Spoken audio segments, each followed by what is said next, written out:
Hello everyone, welcome back to the channel. So let's get on to PIBs of 20th of March 2020. So basically here we are to talk about the Tech for Tribal program that has been launched by the TriFed. So what exactly is Tech for Tribals program? So basically it's a program to build tribal entrepreneurs. So this is to be making sure that tribal people have the needed caliber, needed content, needed skills in order to be good entrepreneur. So it's a game changing and a unique project aimed to transform 5 crore tribal entrepreneurs under the name Tech for Tribals. This has been launched by TriFed, and TriFed we know is under Ministry of Tribal Affairs. Alright, so let's just talk about the Tech for Tribal programs here. So here partners will develop course content which would be relevant to entrepreneurship in value addition and processing of forest produce. So what exactly are the partners here? So TriFed is collaborating with IIT Kanpur, IIT Roorkee, IIM Indore, Kalinga Institute of Social Sciences, Bhubaneswar and Srijan, and all these institutions. This is not important, only the name is important that can be quoted in our answer. Further, a very simple question too can be asked, although probability is very low. So what is Tech for Tribal? It's a tribal entrepreneurship program by TriFed and its partners. Partners would be building course content in order to impart them relevant training to go for value addition and the processing of forest products. And TriFed is under Ministry of Tribal Affairs, very important. Further, this PIB is not talking about TriFed per se, but information about TriFed is extremely important. This is only concerning itself with Van Dhan Vikas Kendra. So either way it's simple. Van Dhan Vikas Kendra is by TriFed under Ministry of Tribal Affairs, and one typical Van Dhan Vikas Kendra almost have 15 self-help groups and about 20 tribal gatherers. So basically it's an initiative by TriFed in order to make sure that tribal peoples have the necessity, capacity to go for value addition of their product, to go for at least primary processing of their products, because this would fetch better prices in the market. Processed product always gets a lot better market price than the anything that is being sold in its raw form. That's it. So we are done. It was not very important and still we have covered it. Now we have second PIB, and this again is not very important, but still let's just cover it. Basically this PIB is talking about that kidney patients are more vulnerable to COVID-19 infection. This is either way obvious. If you are already a patient of some other disease, then probability of you dying of COVID infection plus because of that very disease increases, right? So this is either way obvious, but still why exactly kidney patients are more vulnerable to COVID is because of these reasons. So here in PIB is stating, and rather the doctor is stating or the professor is stating, that unlike other risk individuals, these patients do not have the ability to stay at home because they just have to go to the medical center for the regular dialysis. And if one is to go to these centers, the chances of getting into the contact with the people increases. We are talking about keeping ourselves locked at home. If this is not going to happen with anybody who is kidney patient, then chances of infection increases and the risk of transmission increases, and this is the very reason they have high probability of getting caught by the COVID infection. This is either way obvious and still we have covered it. Only one point is important here, which is different, not important of course: uremic patients. So what are uremic patients? These patients with damaged kidneys are known as uremic patients, and that's it. It was not very important, but still we have covered it. Now this is very important, and this is talking about Huntington disease. So basically Huntington disease or HD is a progressive genetic disorder affecting the brain. So all these points are important. It's a genetic disorder, that too progressive one. It keeps increasing with age and it is affecting the brain. So it's a progressive genetic disorder affecting the brain that causes what? That causes uncontrolled movements. So basically we know in our brain, as far as I can recall, hypothalamus is the organ that controls the movement. But if we are saying that this disorder, this genetic disease affects our brain, and then itself means that it would leading to uncontrolled movements, impaired coordination of balance and movements. It would not be really okay for the brain to coordinate its movements. decline in cognitive abilities, the thinking capacity goes down, difficulty in concentrating and memory lapses, and mood swings and personality changes. So all these are the symptoms of a person if one has got the Huntington disease.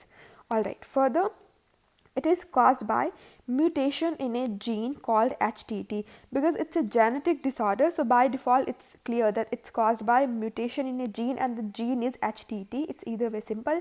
HT is a Huntington disease and the gene is HTT. HTT genes are involved in production of a protein called Huntington, and they provide the instruction for making the protein. So alright, so if a gene is providing the instruction to make a protein, but that gene is getting mutated, that simply means that the mutated gene would provide faulty instructions and leading to production of abnormal Huntington proteins, and this forms into clumps, and the clumps disrupt the normal functioning of the brain cells, which ultimately leads to death of neurons in the brain, resulting in Huntington disease. Very simple. So basically what we have studied is there is a gene that gets mutated and then it ends up providing a faulty instruction in order to manufacture Huntington protein, and in this very manner there causes death of neurons, and finally we see our brain getting affected. That's it. While it is known that clumps formed by abnormal Huntington protein disrupt several cellular processes, I mean this is something that we already know, but why we are talking about this very PIB is now because what is yet to be known is the very fact that what is the influence of this thing in the formation of other proteins in the cell. It definitely affects our brain, but does it affect the formation of other proteins in the cell? This is something that we are to study and which the scientists have studied now. They have studied the HTT gene in a fruit fly. So what they observed was this, that pathogenic Huntington protein causes a decrease in the overall protein production in cells. We are talking about the HTT genes in fruit flies here because they could not get a human to test this very thing, right? And that the Huntington clumps collect together or sequester molecules of another protein called ORB2, which is involved in the process of protein formation. So let's just cover this news in its entirety, then things will be more clear. They speculated that the Huntington clumps were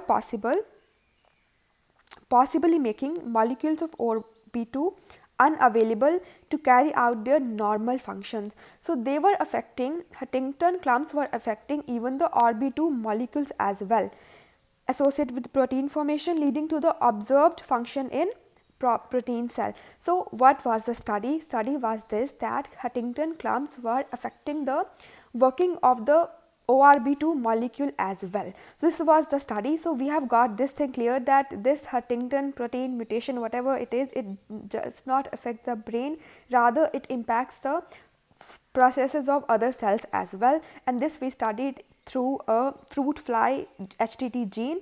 But what this PIB is stating is this, that a family of protein called CPP EB is equivalent to ORB2 protein in fruit flies. So if mutated Huntington gene is hampering the functioning of ORB2 molecule, and in human in ORB2 protein is equivalent to CPEB, it simply means it would impact CPEB protein in humans as well. This is what we have studied here. Further, ORB2 protein is also crucial for maintenance of memory in the fruit flies. Therefore, sequestration of ORB2 by Huntington clumps may hold relevance of the memory related issues associated with the HD as well. The findings of Dr. Majumdar are expected to clear the way for further exploration to understand this disease better, and that's it. So we have studied this thing holistically. I really don't think I need to explain this again, and if you haven't gotten hold over it, then kindly watch this portion again or read this entire PIB on your own. Moving on to the next PIB. This is about factors affecting the life expectancy in disease. There is nothing prelim specific here. Of course, for mains one can read it, but we are catering to the prelims only. This thing although can be asked, maybe not asked, but let's just cover it either way. So herein this is just the data that life expectancy at birth in India stands at 68.8 years, and further maternal mortality ratio in India is 174. and under 5 mortality rate in India is 39 and neonatal mortality in India is 24. That's it. We can go into the details of what is maternal mortality ratio and under 5 and neonatal, but that would be too much of a deviation. Let's just stick to the important points only. Further, this is important and this is relevant for prelims exam definitely. Herein it is saying that National Center of Seismology monitors the earthquake activity in the country 24/7. So who monitors the earthquake activity in the country round the clock? It's National Center for Seismology. Further, Central Water Commission under Ministry of Jal Shakti is the nodal agency for carrying out periodic inspection of dams. So who carries the periodic inspection of dams? It is by Central Water Commission. And further, even by under Central Water Commission, it's the Central Dam Safety Organization which carries out the regular inspection of dam safety. Very, very important. So regular inspection for dam safety is undertaken by Central Dam Safety Organization, which is under Central Water Commission, and of course Central Water Commission is under Ministry of Jal Shakti. That's it. Now we are on to this very thing, One Nation One Ration Card scheme. This is very, very important. In one of the main question we were asked to write about the schemes which can be undertaken for the integration of public distribution in the country. So this was something that we could write. One Nation One Ration Card scheme. This is by Ministry of Consumer Affairs, Food and Public Distribution under PDS reform, that is Public Distribution System Reforms. Scheme on integrated management of public distribution system is being implemented with effect from 2018 in all states and UTs. The main objective of the scheme is to introduce nationwide portability of ration card holders under National Food Security Act. So right now what happen is, if you are having ration card of a particular area, of particular district, of particular village, then you can get your ration only from the specified shop only. But if you are to move from one state to other, then that would not be feasible in your part to switch your shops and end up receiving ration from the state where you have moved into. But after launch of this very scheme, now it would be feasible. I mean, interportability would be there, and then itself is making everything clear. No matter from which state you belong to, no matter from which state you are having the ration card, you can get your ration card from anywhere as long as portability is there. But the point is, only 12 states have undergone this thing, not all the states. So it's really important that all the states undergo for this very interportability of the One Nation One Ration Card scheme implementation. That's it. So how many states have implemented this very scheme? 12. Not all the states, very important, although National Food Security Act has been implemented by all the states. Alright, further we are on to this thing. Just 2-3 points are there. Here in PIB is talking about strengthening intellectual property rights regime in India. Alright, so it is saying that intellectual property intensive industry is not defined. So if a question comes that electronics sector or any sector has government of India has defined this very sector as IP intensive, then that would be wrong, because it's a very vague concept. Broad idea is we really can't be defining which industries are into IP intensive. So it's not been defined categorically. Alright, further, second point is about this, that India's ranking in the Global Innovation Index has gone up from 81 in 2015 to 52 in 2019. So India's ranking is 52 in the 2019, very, very important. And who releases the Global Innovation Index? It is released by the WIPO, that is World Intellectual Property Organization. That's it. So only these 2 points were important here. Just to confuse us, one statements can be framed as if Government of India under its policy, under its document, has defined that electronics and manufacturing sector is IP intensive industry, but that would be wrong. We really have not defined sections of this thing per se. So next is about this special economic zones. In the one of the mains paper, we were asked to write about the industrial corridors, and it was an unexpected question because nobody really thought that one question can be asked on to write about industrial corridors, but that were asked. So on the same very basis, I believe that a question can be asked onto the special economic zones in the country. So there is nothing to be learned here for our prelims exam. Baba Kalyani committees, this PIB is talking about, but we have already studied this in one of the PIB. So prelim specific is nothing here. This is just for our mains. This is right there in the PIB. So those of you who are into mains can go through it on your own and try reading its recommendation, because I genuinely believe a mains question can be asked. Moving on to the prelim specific details, again this PIB is talking about the desertification and land degradation atlas of India. So who has prepared the desertification and land degradation atlas of India? It has been prepared by the Space Application Center. So Space Application Center is under ISRO, that we know. Further, as per this very atlas, about 96.4 million hectares, and that is 29% of the total geographical area of the country, is undergoing the process of desertification and degradation. It's really important. Under GS paper 3 we have a dedicated topic onto this very thing, so please memorize the data. About 96.4 million hectares area under India is undergoing the degradation and desertification. Very important. Further, this too is important. National Afforestation and Eco Development Board, division of the Ministry of Environment, Forest and Climate Change, implementing the National Afforestation Program. So 2 points are important. National Afforestation and Eco Development Board is under which ministry?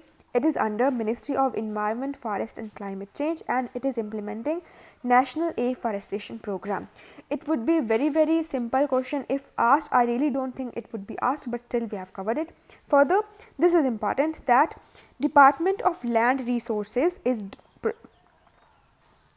taking integrated watershed management program, but integrated watershed management program has been amalgamated under the Pradhan Mantri Krishi Sinchai Yojana.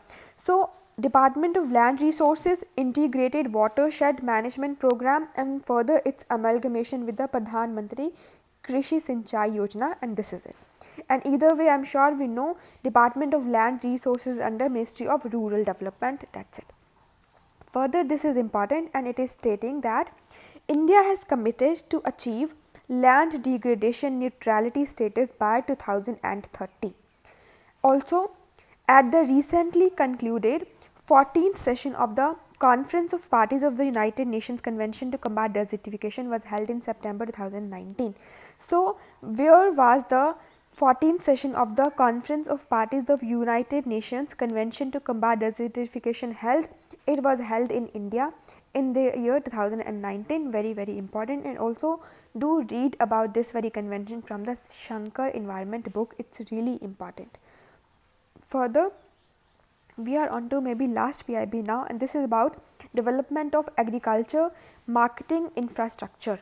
Alright, so basically here this is very important. Agri Market Infrastructure Fund has been developed by the Government of India with a corpus of rupees 2000 crore with National Bank for Agriculture and Rural Development. So NABARD, under NABARD this is, corpus is 2000 crore, name is Agri Market Infrastructure Fund, and it would do what?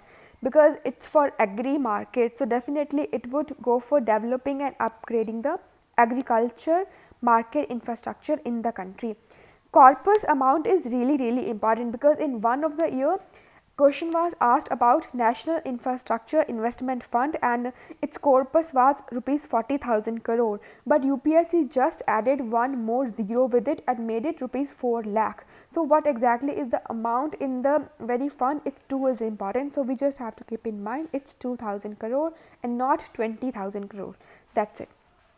Further, this is the last one, vaccine research on coronavirus. So herein government has notified an order under the Essential Commodities Act 1955 to declare items. What are the items? Mask and hand sanitizer as the essential commodities by amending the schedule of the Essential Commodities Act 1955.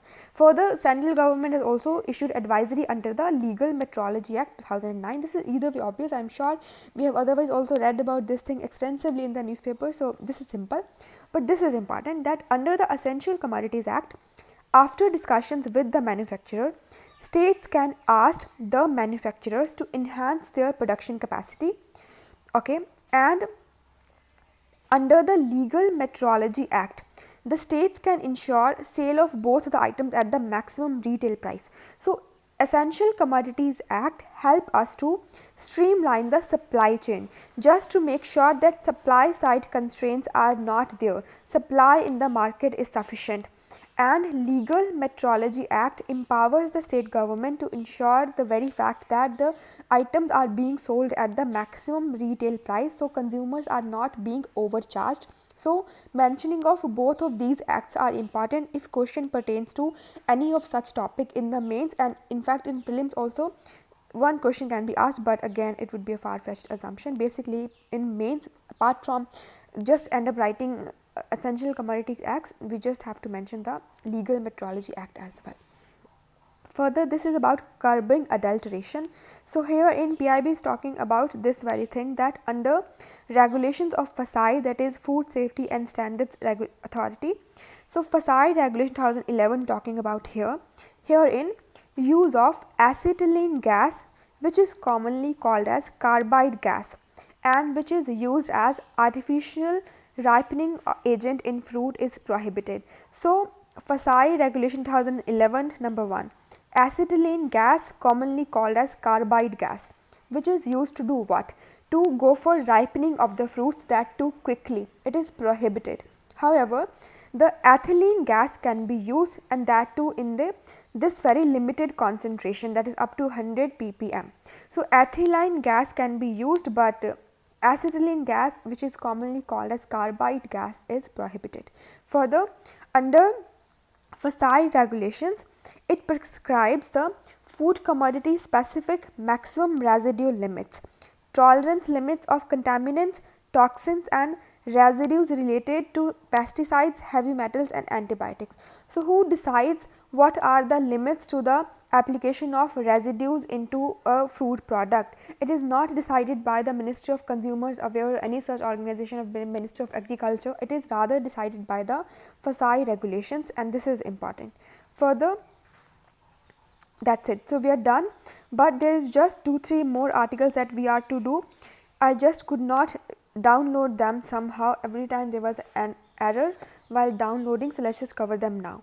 So here it is talking about Pradhan Mantri Bunkar Bhima Yojana. All right, but Mahatma Gandhi, I'm so sorry, it's Mahatma Gandhi Bunkar Bhima Yojana. Bunkar means weavers, Bhima means insurance. So basically this is an Yojana for insurance of the weavers. So here Ministry of Textile is implementing Mahatma Gandhi Bunkar Bhima Yojana. So ministry's name is important, it's Ministry of Textiles. It would do what? It would provide the insurance, and insurance we're talking about here life insurance, accidental insurance and disability insurance to handloom weavers and workers. So handloom weavers is our keyword here, and age group is 51 to 59. All these are factual details, there is nothing to be explained here per se, so please memorize all these details. Further, annual premium is rupees 470, out of which Government of India would be providing rupees 290, weavers would be needing to give rupees 80, implementing agency would give rupees 100, and implementing agency here is LIC. Further, total premium turns out to be rupees 470. If one dies naturally, then rupees 60,000 would be given. If one dies due to accident, then 1,50,000 would be given. If one dies due to disability, then again 1,50,000 would be given, and if one dies if one undergoes partial disability, then rupees 75,000 would be given. So natural death 60,000, accidental death 1,50,000, total disability 1,50,000, and partial disability 75,000, and the claim benefits are provided by LIC directly into the bank account of the beneficiaries through direct benefit transfer. And Ministry of Textile also regularly organizes awareness campaigns. This is important because not everyone is preparing for UPSC. People have to be told that these all are the schemes for their benefits in order to make sure that the maximum people are getting the benefit. Alright, so we are done with this. I'm not sure about the implementing agency. I will check this thing again and will update this thing in the next PIB. Alright, so we have done the Mahatma Gandhi Bunkar Bhima Yojana as well. So let's just go to the next PIB now. So herein we are talking about the ARPIT. ARPIT is Annual Refresher Program in Teaching. It is by Ministry of Human Resource Development. So as the name suggests, it's a training program for teachers. So this is it. It's a unique initiative to enhance the quality of teaching in higher education. It's not for elementary or primary education, it's for higher education. And when was it launched? It was launched in 2018. 2018 is the keyword here again. And it would do what? It would be 2 years for professional development of higher education faculty. So herein the government is successfully running an online annual refresher program in teaching for the last 2 years for professional development of higher education faculty using the MOCC platform. MOCC platform of SWAM is the massive open online courses of SWAM. What is SWAM? It's a portal by the government of India to provide free education to the people. So this is it. This is just to make sure the acknowledgement of government's commitment under Har Ek Kaam Desh Ke Naam, and this is it. So we are done with this very thing as well. So let's just get on to the last PIB, and this is about this. So here we are to talk about action plan to tackle adverse impact of global warming on food crops. So few points are important. Number one, as per one of the research, what has come out is this, that due to global warming, due to adverse climatic changes, what would happen is the yield of the rice would go down and the yield of wheat also would go down. Rice is somewhere over here. Rice yield would go down, wheat yield would go down, but in case of groundnut, yield would increase up till 2050 and then after it would go down from 2008 till 2080. So broad theme here is this, that because of global warming, it is not necessary that the yield would go down for sure. We can be seeing improvement in yield of some of the goods as well. So any extreme statement would be wrong. Further, this is about the National Mission for Sustainable Agriculture. This is one of the missions under National Action Plan on Climate Change. So National Mission for Sustainable Agriculture is one of the mission under National Action Plan on Climate Change. And this would do what? This would try to evolve and implement strategies to make Indian agriculture more resilient to the climate change. That's it. Further, this is about the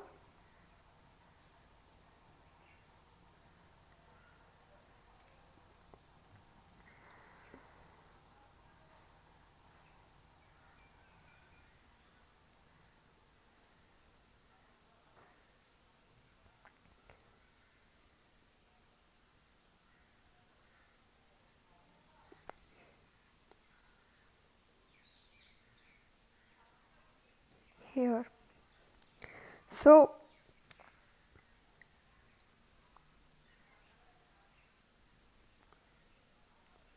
we are to talk about this ICAR. So ICAR has launched the Innovation in Climate Resilient Agriculture. So here, what exactly is innovation in climate resilient agriculture by ICAR is important. Even this would suffice, that innovation in climate resilient agriculture is by ICAR, and that's it. And the name itself is explaining everything, that is to undertake innovation in the climate resilient agriculture. So as we can read clearly, it aims at strategic research on adaptation and mitigation, demonstration of technology on farmers' field, and creating awareness among farmers and other stakeholders to minimize the impacts of global warming on agriculture. And for this, ICAR would be undertaking the research work, and that's it. So this is it. We are done with the PIBs of 20th of March 2020. Thank you so much for watching, and goodbye.